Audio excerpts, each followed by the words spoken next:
Salut les gars, je m'appelle Inès. Je vais vous raconter une histoire à propos de ma sœur Aïcha et notre père. J'ai assisté à toute cette histoire depuis le début. J'ai essayé d'intervenir, mais ça n'a pas aidé parce que mon père ne voulait pas m'écouter. Comme tout bon père, notre père fait tout ce qu'il peut pour nous fournir le meilleur de tout. Malheureusement, il est très malchanceux en affaires. C'est un serveur et je sais qu'il est vraiment bon dans son travail. Mais pour une raison quelconque, il ne peut jamais rester dans le même restaurant plus d'1 an. Récemment, il travaillait dans un restaurant italien et il était en bon terme avec son patron. Mais lorsqu'il a vu qu'un autre serveur était traité injustement, il a quitté son boulot. Ces jours-là, il rentre à la maison avec des fleurs. Quand ma mère a vu les fleurs, elle a tout de suite su qu'il avait démissionné. Le lendemain matin, alors qu'on allait à l'école, papa cherchait un boulot sur Internet. On savait tous qu'il trouverait un nouveau boulot assez rapidement, car c'était toujours le cas.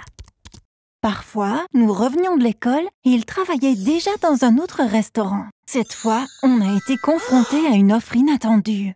Papa était super excité quand nous sommes rentrés de l'école. Il nous a fait nous asseoir. Les filles, il est temps qu'on travaille pour nous-mêmes. On va créer une entreprise familiale. Je n'aurai plus à travailler pour d'autres personnes. J'ai une idée géniale. Mais j'aurai besoin de votre aide, a-t-il dit.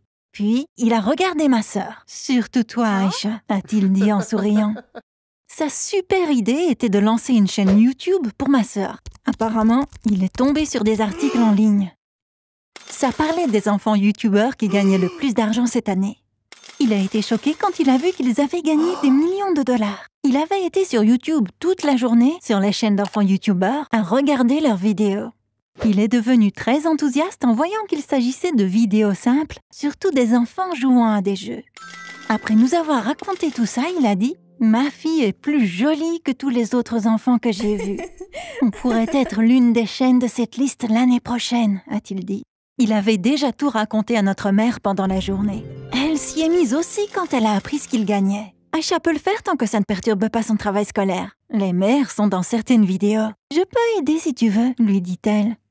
Il semblait qu'ils avaient déjà pris leur décision. Aïcha n'avait pas trop son mot à dire. « Est-ce que j'en serais capable ?» a-t-elle demandé. Mais je savais que l'idée lui plaisait. L'ambiance à la maison était bonne. Les vidéos avec des piscines ont beaucoup de vues. On déménagera dans une maison avec une piscine l'année prochaine, a-t-il dit rêveur. Le lendemain, c'était samedi. Papa nous a emmenés à l'aquarium. Aïcha connaissait bien l'endroit car on y était déjà allé avec nos parents et aussi lors d'une sortie scolaire. Papa prenait une vidéo, alors elle a fait comme si c'était la première fois. Elle courait partout, regardait tous les poissons et faisait semblant d'être très excitée. Papa était de si bonne humeur. Il a filmé tout ce qu'Aïcha a fait dans l'aquarium. Quand on est rentré, papa a voulu monter les vidéos tout de suite. Mais il ne savait pas comment faire. Il m'a emprunté mon ordinateur. Il a passé la soirée à essayer de comprendre un logiciel de montage vidéo. Il me posait des questions, mais je ne savais pas l'aider car je ne savais rien à ce propos non plus. Le plus drôle, ce fut de voir mon père qui travaillait toujours dessus le lendemain au réveil. Quand il l'a finalement terminé, il nous l'a montré avec fierté. Honnêtement, c'était une vidéo de famille ordinaire. En même temps, c'était comme les autres vidéos d'enfants sur YouTube qui ont des millions de vues. La vidéo de papa était aussi ordinaire que ses vidéos. Il a créé une chaîne YouTube sous le nom de ma sœur et a mis la vidéo en ligne. Il était si excité comme si tout le pays attendait de la voir. Il a parié avec ma mère sur le nombre de vues qu'elle aurait. Papa a dit 5 ou 6 000, mais maman pensait qu'elle n'en aurait pas plus de 1000. Toute la journée, il ne tenait pas en place et faisait les 100 pas. J'ai vérifié la vidéo le soir, elle n'avait que 14 vues. Oui, 14. Je suis sûre que c'était juste mon père qui la regardait en boucle. Et peut-être qu'Aïcha l'avait regardé 3 ou 4 fois. La semaine suivante, ils ont fait une vidéo par jour. Papa ajoutait de nouvelles vidéos aux milliers qui étaient déjà sur YouTube. Un jour, ma sœur et ma mère ont joué à un jeu ensemble. Elles ont fait une vidéo sur les couleurs en utilisant des fruits et légumes. Dans une autre vidéo, Aïcha déballait de nouveaux jouets et les présentait. Papa s'était remis de la déception de la première vidéo. Il tournait une nouvelle vidéo, la montait le soir et la publiait le lendemain matin. Mais malgré ses efforts, les résultats ont été les mêmes. Personne ne regardait les vidéos. Un jour, il est rentré à la maison avec un tas de boîtes. Il avait acheté du matériel vidéo professionnel. Mes parents n'avaient pas d'économie. Il a donc dû vendre sa voiture pour les acheter. Maman n'était pas du tout contente. On n'avait plus d'argent maintenant que papa était au chômage. Dépenser tout cet argent supplémentaire n'était pas raisonnable. Le mois suivant, il a utilisé la nouvelle caméra et les lumières.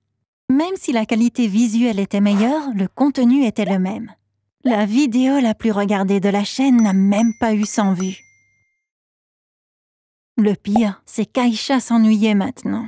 Quand papa l'appelait pour tourner, elle inventait des excuses. Elle n'avait pas l'air heureuse dans les vidéos. Papa était dans un état bien pire qu'elle. Il se sentait responsable de cet échec.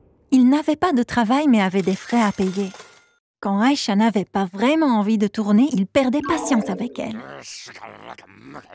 Nous ne le reconnaissions plus. Il criait sur Aïcha, la forçant à jouer la comédie pour la caméra. Il y avait une mauvaise ambiance. Mes parents ont commencé à beaucoup se disputer. Aïcha avait trop peur pour se plaindre, mais elle ressemblait à un robot devant la caméra. Quand j'ai regardé les vidéos, je me suis sentie très mal pour elle. C'était bizarre que mon père aime vraiment ces vidéos. Selon lui, le problème était le manque de promotion. Il a donc payé pour promouvoir la chaîne. Les vues ont un peu augmenté, mais elles ont cessé avec les publicités. Sa dernière idée a été de se mettre devant la caméra. Il pensait avoir eu une idée géniale. Il a mis un costume d'homme des cavernes. Aïcha l'a poursuivi avec une bande de dinosaures jouets. Comme mon père était un homme des cavernes, il fuyait les dinosaures. Il a attendu un moment après avoir posté cette vidéo ridicule sur la chaîne. Les vues n'augmentaient pas, alors il a emprunté de l'argent à un ami pour promouvoir la chaîne à nouveau. Je n'ai pas pu regarder cette vidéo plus de quelques minutes. Ça m'a fait mal de voir mon père comme ça. Il avait l'air si désespéré. Le lendemain, Aïcha est venue me voir à l'école en pleurant. Un de ses camarades avait vu la vidéo sur les dinosaures grâce à la promotion et l'avait montrée à tout le monde. Ils ont commencé à se moquer de papa et d'Aïcha. Elle s'est mise en colère et a fait tomber une fille. La prof s'est énervée contre elle. « Si tu refais ça, je t'enverrai chez le directeur », a-t-elle dit. Quand elle en a parlé à maman, elle s'est énervée aussi. Elle et papa ont eu l'une des pires disputes que j'ai jamais vues. Maman criait « Cette histoire de YouTube est terminée. Il n'y aura plus de tournage dans cette maison », répétait-elle. « Je dois faire un rendement sur mon investissement. Tout cet argent et ces efforts gaspillés ?» demandait-il sans cesse. Quand il a réalisé que maman ne baisserait pas les bras et qu'elle avait raison, il a arrêté de crier. Après ça, il a commencé à s'excuser. Papa n'était pas une mauvaise personne. Il avait fait de son mieux, mais ça n'avait juste pas fonctionné. Il a perdu le contrôle quand il n'a pas pu trouver de solution. Il est venu et nous a parlé une fois de plus. « Les filles, j'ai tellement honte de moi. Je ne voyais pas ce que j'étais en train de faire. Aïcha, je suis désolée de la façon dont je t'ai traitée. Je comprends si tu ne me pardonnes pas, a-t-il dit. Il était sur le point de pleurer. Il a quitté la maison avant qu'on ait pu parler et n'est pas revenu cette nuit-là. Il a envoyé un message à maman le matin. Elle était vraiment triste en nous montrant le message. « Chérie, je vais bien. Je ne rentrerai pas avant d'avoir trouvé un bon emploi. Ne vous inquiétez pas. Je vous aime très fort. Je suis désolée pour tout, » disait le message. Papa n'était pas là le lendemain ni le jour d'après, mais il envoyait des SMS. « Chérie, je cherche toujours un job. Après tout ça, je ne peux pas rentrer sans un bon boulot. Embrasse les filles et dis-leur que je les aime. » On a sonné à la porte tôt le lendemain. C'était papa. On était si heureuses. Il s'est tourné vers ma sœur. « Merci pour la vidéo. Rien de tout ça n'est de ta faute. C'est moi qui t'ai forcé. C'est ma faute, » dit-il en la serrant dans ses bras. Il a ajouté « Mais tu aurais dû allumer la lumière. Ton joli visage aurait été plus beau. » Maman et moi ne comprenions pas. Il s'avère qu'Aïcha avait tourné une vidéo pendant qu'on dormait. Elle y disait qu'elle aimait beaucoup papa et que tout ça était de sa faute en lui demandant de rentrer. Puis, elle l'a mis en ligne sur la chaîne. Le téléphone de papa a eu une notification. Une nouvelle vidéo a été postée sur la chaîne d'Aïcha. Surpris, il a tout de suite cliqué dessus. Il était très ému mais a dû attendre le matin car il était déjà tard. Papa a trouvé un boulot quelques semaines plus tard. Son expérience avec YouTube et ses compétences en vidéo l'ont aidé à décrocher le poste. L'employeur lui a demandé pourquoi papa avait cessé de travailler. C'est alors qu'il lui a parlé de l'aventure YouTube. L'employeur voulait créer une chaîne YouTube le montrant en train de cuisiner les recettes de sa mère. Ils ont décidé de travailler ensemble sur les tournages. Il va payer un supplément à papa pour ça. Papa n'avait pas hâte puisque cela allait lui rappeler nos misérables jours. Mais il était heureux de pouvoir récupérer son argent. C'est tout pour moi. Que pensez-vous des enfants youtubeurs? Dites-le moi dans les commentaires. Si vous voulez suivre des histoires comme la mienne, abonnez-vous à la chaîne. Bye bye.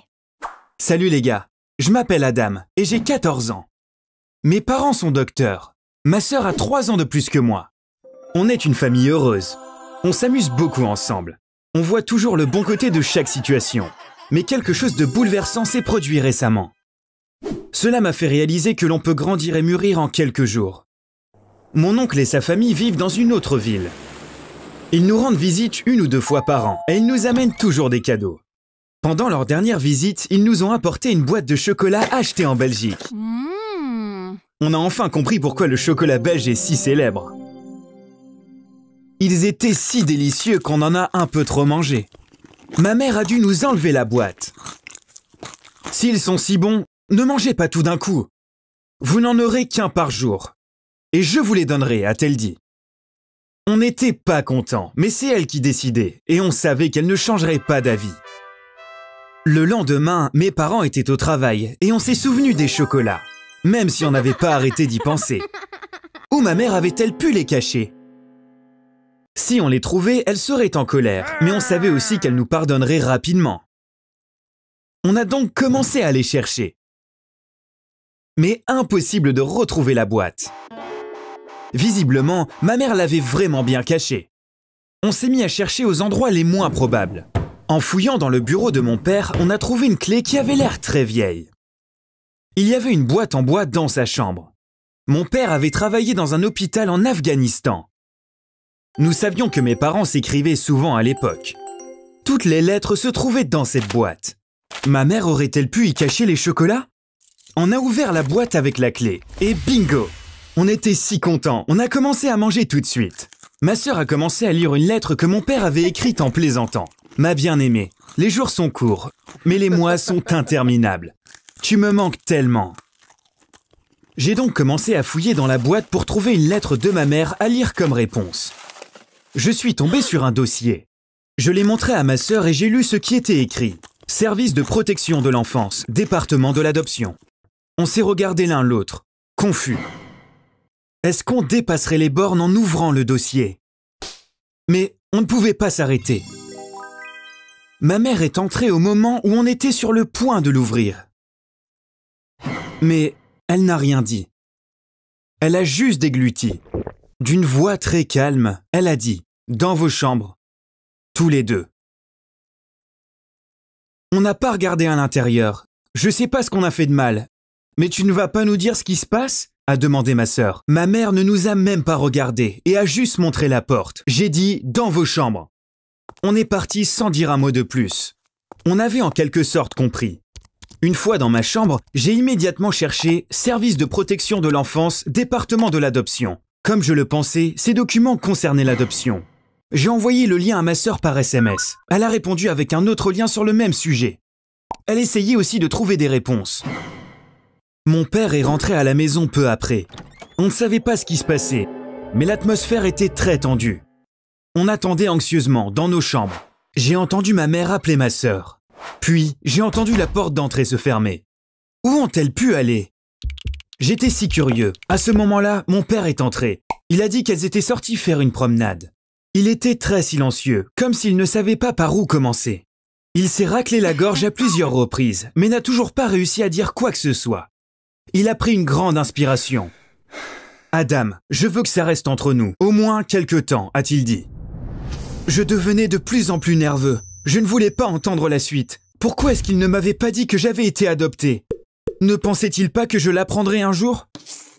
Des larmes ont commencé à couler de mes yeux. Je ne pleurais pas, mais impossible de retenir mes larmes. Mon père m'a regardé. « Adam, il est temps que tu apprennes la vérité. Mais promets-moi que tu ne diras pas à ta sœur qu'elle est adoptée.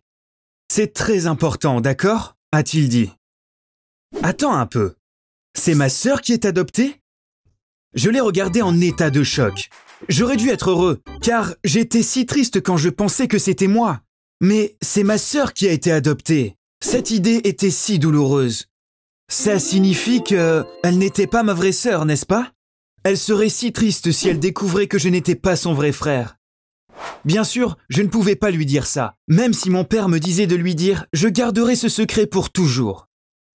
Je ne supporterais pas de la rendre triste. Les jours suivants ont été très difficiles. C'était comme si ma sœur et moi avions fait le pacte de ne plus parler de ce jour-là. Mais l'amour entre nous était encore plus fort maintenant. Elle venait souvent dans ma chambre en faisant plein de grimaces pour me faire rire.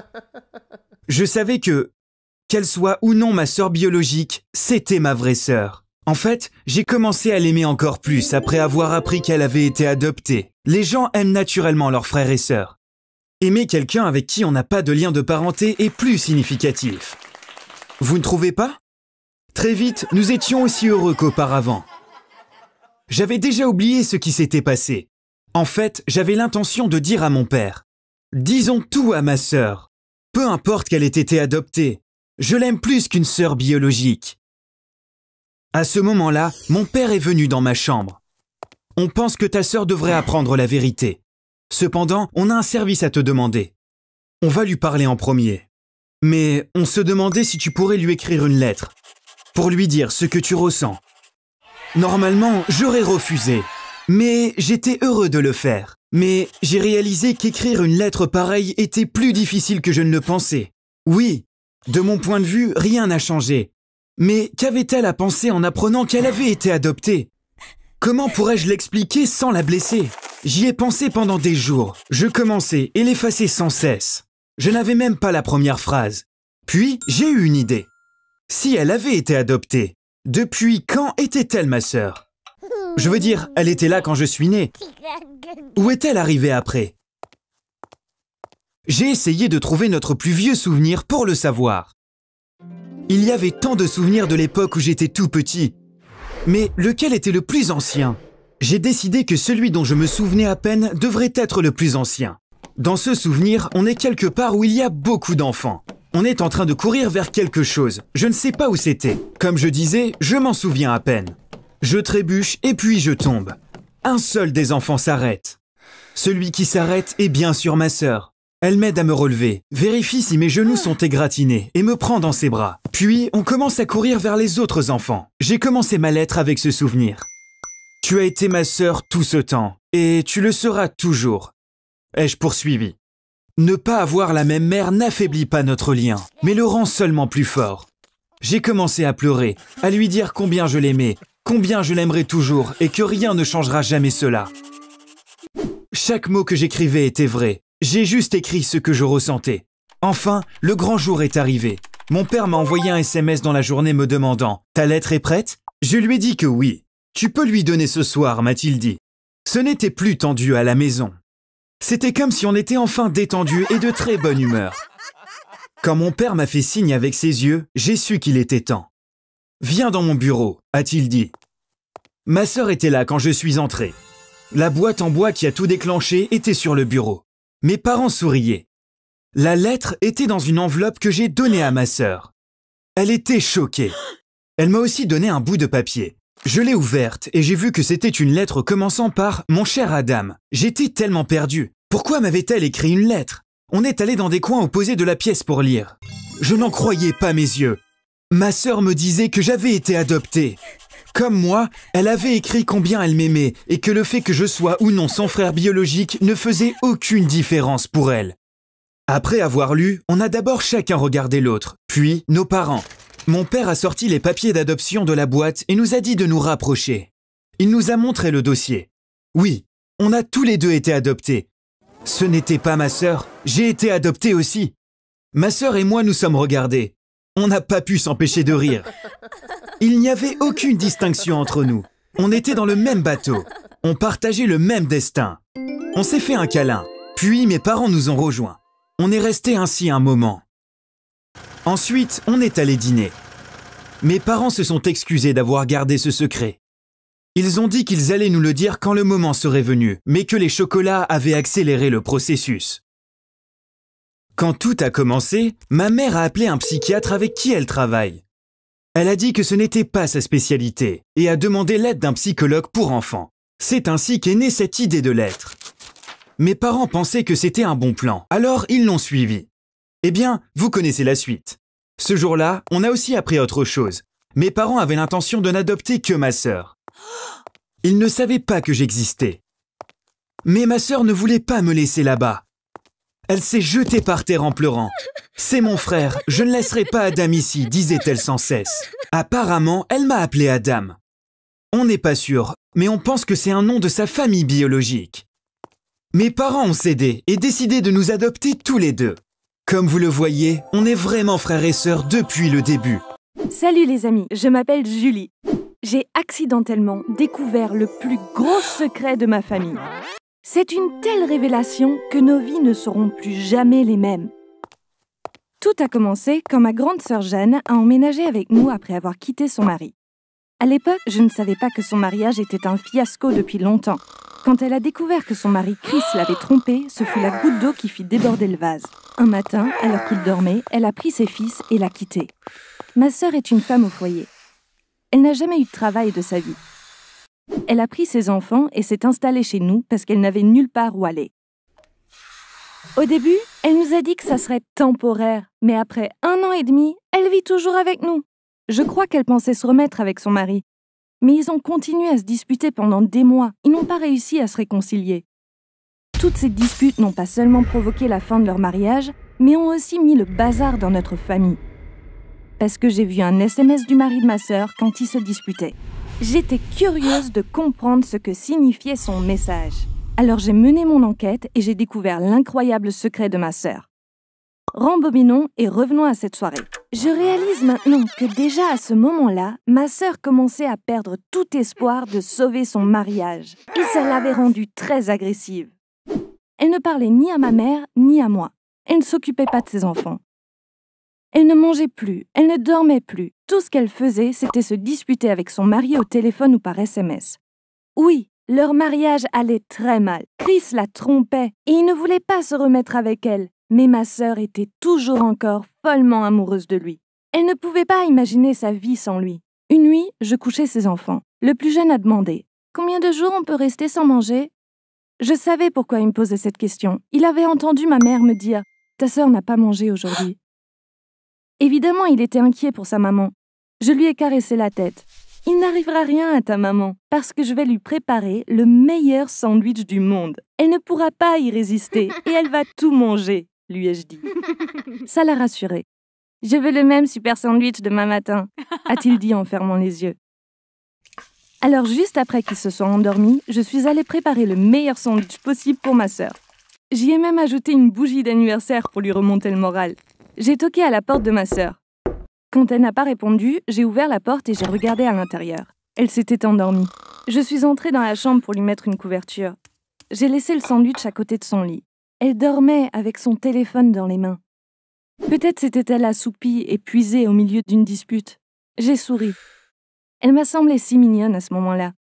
J'étais encore un bébé quand ma sœur a quitté la maison. On n'a jamais été très proches. En fait, c'est tout à fait normal, car on n'avait pas passé beaucoup de temps ensemble. Elle ne me connaissait pas du tout. Cela dit, on ne peut pas dire que sa relation avec maman était vraiment superbe non plus. Elle nous rendait visite au plus 1 fois par an et nous appelait tout au plus 1 fois par mois. Après le décès de papa, elle a commencé à appeler maman plus souvent. Je pense qu'elle essayait de nous soutenir, mais notre relation n'a pas beaucoup changé. À l'enterrement de papa, elle m'a juste serrée contre elle et beaucoup pleuré. Je pensais à tout ça en regardant ma sœur dormir. J'ai pris le téléphone de sa main et je l'ai mis sur sa table de nuit. À ce moment-là, l'écran du téléphone s'est allumé. Elle avait reçu un nouveau message. Sans le vouloir, je l'ai lu. Le message était de son mari. « Assez, je ne t'ai jamais dit de quitter ta fille pour moi », avait-il écrit. Pendant que j'essayais encore de comprendre, il avait envoyé un autre message. « Ne recommence pas à me faire culpabiliser. Tu ne voulais pas de ta fille. J'étais ton excuse. On le sait tous les deux. » J'étais tellement choquée et bouleversée quand j'ai compris ce que Chris disait. Apparemment, en plus de ses 2 fils, ma sœur avait aussi une fille et l'avait fait adopter. Et elle reprochait à son mari qu'elle avait dû abandonner sa fille pour l'épouser. J'avais accidentellement appris quelque chose d'incroyable. J'ai éteint la lumière, je suis sortie de la chambre en courant. J'étais encore sous le choc en me couchant. Je me suis dit que ma mère devait être au courant, mais qu'elle ne me l'avait jamais dit. Généralement, elle adore parler de ma sœur, et d'habitude, elle la critique. Elle disait par exemple « Le mariage de ta sœur se portait mal depuis le début, mais elle a quand même fait 2 enfants. » Alors pourquoi n'avait-elle jamais dit que ma sœur avait un autre enfant? Peut-être que mon père ne le savait pas et qu'elle me l'a caché parce qu'elle avait peur qu'il le découvre? Cette découverte accidentelle a changé toute ma vision de ma sœur. Comment une personne pouvait-elle faire ça à son propre enfant? Comment avait-elle pu l'abandonner pour une raison aussi égoïste? Quel âge avait sa fille maintenant? Et comment était sa famille adoptive? Savait-elle qui était sa mère? Je veux dire, ma sœur? Pourrais-je retrouver ma nièce? En tant que tante, pouvais-je lui donner tout l'amour que sa mère lui refusait? Maintenant, je pensais sans cesse à ces questions. Je voulais retrouver cette pauvre enfant dont je venais tout juste de découvrir l'existence et lui rendre la vie que sa mère lui avait enlevée. Mais pour y parvenir, j'avais besoin de plus d'informations. J'ai décidé de parler à ma mère et d'obtenir des réponses à mes questions. J'allais retrouver ma nièce, quoi qu'il arrive. Comme ma sœur et ses enfants étaient toujours là, j'ai dû attendre le bon moment pour parler à ma mère. Après un certain temps, l'occasion s'est enfin présentée. Ma sœur n'était même plus capable de regarder ses enfants dans les yeux. Les pauvres essayaient toujours de savoir ce qui se passait. Ils avaient emménagé dans la maison de leur grand-mère. Leur père n'était plus là. Leur mère était tout le temps au téléphone en train de crier. Mon neveu aîné, Noah, allait rentrer au lycée. Mais il ne savait même pas dans quelle ville il allait être. C'était déjà un enfant timide. Maintenant, il était devenu encore plus renfermé. Je n'avais pas entendu un mot de sa part depuis des jours. Ma mère était évidemment triste pour les garçons. Il y avait un parc aquatique dans notre ville. Quand j'étais plus jeune, on y allait tous les mois. Ma mère a pensé à y emmener les enfants. J'étais contente qu'elle me demande de l'accompagner pour l'aider. Le lendemain, on était au parc aquatique avec les enfants. Noah est allé se baigner dans la piscine et le plus jeune jouait sur les toboggans. On s'est assis dans un café d'où nous pouvions voir les toboggans. J'avais hâte de lui parler, mais je ne savais pas comment entamer la conversation. Finalement, je me suis lancée. « Maman, est-ce que ma sœur a une fille ?» Ma mère était stupéfaite. Elle me fixait. « De quoi tu parles ?» dit-elle. Je lui ai parlé des SMS que j'avais vus sur le téléphone de ma sœur. Elle était visiblement perplexe. Elle dit des trucs comme « Ne sois pas bête, n'importe quoi, tu as du mal à comprendre. » Mais elle était si paniquée que je compris qu'elle était déjà au courant, mais qu'elle me le cachait. Quand je l'ai confrontée, elle s'est mise en colère. « Tu es une grande fille maintenant. Tu vas bientôt aller à l'université. Au lieu de penser à des choses comme ça, occupe-toi de ton avenir, a-t-elle dit. Elle s'est mise à parler d'autre chose pour m'empêcher de poser d'autres questions. J'ai compris qu'elle ne dirait rien et j'ai abandonné. Qu'est-ce que j'allais faire maintenant? De toute évidence, ma mère me mentait. Je voulais absolument retrouver ma nièce. Comme je ne pouvais pas demander à ma sœur, il ne restait qu'une personne, son mari Chris. Oui, j'allais lui demander. Je n'étais pas sûre qu'il allait m'aider, mais je n'avais pas le choix, je devais essayer. Je n'avais pas le numéro de Chris, mais je connaissais le nom du concessionnaire auto où il travaillait. J'ai fait une recherche sur Google et j'ai trouvé tout de suite. J'ai appelé le numéro. Ils ont appelé Chris au téléphone. Ma voix se mit à trembler. J'ai dit « C'est Julie » et il était très surpris. Je lui ai raconté ce qui s'était passé. « Je veux retrouver ma nièce », lui ai-je dit. Chris m'a dit « Oublie ça pour ton propre bien ». J'ai dit « Mais qu'est-ce que ça a à voir avec moi ?»« Il faut que tu demandes à ta sœur. Je ne peux pas t'en dire plus, » répondit-il sèchement. Je n'avais pas d'autre choix. J'allais demander à ma sœur. Je suis allée dans sa chambre. Elle pleurait. Je pensais qu'elle et son mari s'étaient encore disputés, mais cette fois, c'était autre chose.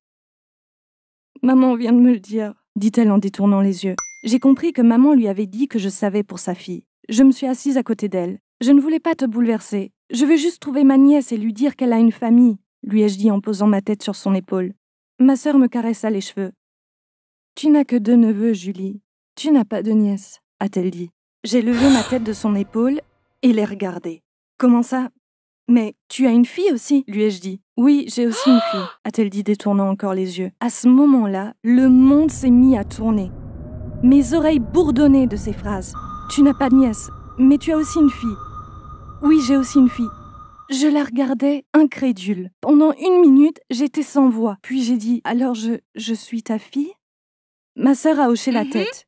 « Oui, Julie, tu es ma fille. » Je ne pouvais plus respirer. Je ne savais pas quoi dire. Ma sœur, dont je venais juste de découvrir qu'elle était ma mère, se mit à me raconter toute l'histoire. C'était ma première année à l'université. J'ai fait la plus grosse erreur de ma vie. Je suis tombée enceinte de quelqu'un que je ne connaissais pas vraiment. Tout ce que je connaissais, c'était son nom, ou du moins je le croyais. J'ai quand même eu le bébé, et c'était toi. J'allais à l'école, et ta grand-mère s'occupait de toi. Puis j'ai rencontré Chris.